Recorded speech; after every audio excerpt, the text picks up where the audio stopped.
আসসালামু আলাইকুম। এটা হচ্ছে প্রবাস জীবন। সকাল ৬টার সময় উঠছে, সকাল ৬টার সময় উঠে গোসল করছে, ফ্রেশ হয়ে টিফিন করে বাড়িতে খাবার নিছে। খাবার নেওয়ার পরে ডিউটির জন্য প্রস্তুতি নিতেছিলাম। প্রস্তুতি শেষ করে ডিউটির উদ্দেশ্যে হাঁটা ধরলাম। অবশ্যই আমার রুমের থেকে প্রজেক্ট বেশি দূরে না, নিকটে আছে অবশ্যই। হাইটে গেলে হয়তো ১০ মিনিট লাগবে, তাই আমি নিয়মিত হেঁটে যাই। ডিউটি হয় হচ্ছে সন্ধ্যা ৭টা পর্যন্ত। ৭টা পর্যন্ত ডিউটিও মূলত হয় ১০টা পর্যন্ত, কিন্তু যার ইচ্ছা সে ১০টা পর্যন্ত করবে, যার ইচ্ছা সে ৭টা পর্যন্ত করবে, যার যেমন ইচ্ছা। তো আমি নিয়মিত ৭টার সময় চলে আসি। ডিউটি করলে শরীরে একটা রেস্ট থাকে, তারপরে সে রান্না করা সমস্যা হয় না, রান্নাটা ঠিক করে নেওয়া যায়। ১০টার সময় আসলে হয়টা কি, ১০টার সময় আসলে এসে রান্নাবান্না করতে করতে একটা খাইতে যাইতে শুইতে একটা বেজে যায়। এই কারণে ৭টার সময় চলে আসে।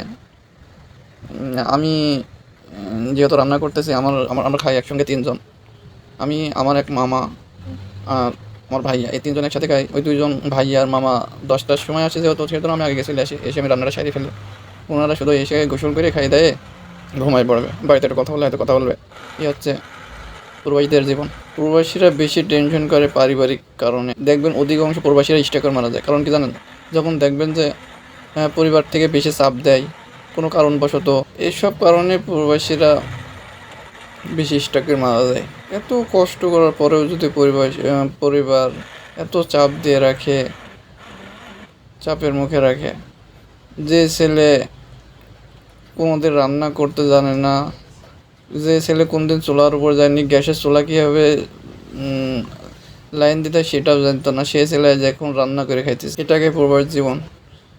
এই প্রবাসে আসলে সব কিছুই বোঝা যায়, কে আপন কে পর। কোনোদিনও ভাবছিলাম না হয়তো প্রবাসে যাব। জীবনে অনেক ইচ্ছা ছিল যে লেখাপড়া করলাম, হয়তো লেখাপড়া করে শেষ করে হয়তো কোনো একটা জব করব। জীবনে অনেক চেষ্টা করছি জবের জন্য। আমার ইচ্ছা ছিল ডিফেন্সে জব করার। ডিফেন্সের জবের জন্য অনেক চেষ্টা করছি। আমার জন্য অন্যরাও অনেক চেষ্টা করছে, কিন্তু কপালে যদি না থাকে তে আর কী করার আছে। এই প্রবাস জীবনের ভাত খাওয়ার ইচ্ছা ছিল না, বাট হয়ে গেছে কপালের জোরে। এই টাকার জন্য কত মানুষকে হারাই ফেললাম। সব কিছু তো আর খুলে বলা যায় না, খুলে বলতে গেলে তো সব কিছু প্রকাশ হয়ে যায়। অবশ্য যে বোঝে, যে ভিডিওটা দেখে, সে অবশ্যই বুঝতে পারে যে কি করছে। সে এত আফসোস করে, অবশ্যই বুঝতে পারে। এখন তার কিছু করার নাই। এই টাকায় জীবনে অনেক কিছু, টাকার জন্য অনেক কিছু হারাইছে। গভর্নমেন্টের চাকরির জন্য, অর্থাৎ ডিফেন্সের চাকরির জন্য কয়েকটা মাঠ করছে সেনাবাহিনীর, বিজিবির মাঠ করছে, পুলিশের মাঠ করছে। কপালে নাই তো আর কি করার আছে। চলে আসলাম মালয়েশিয়াতে।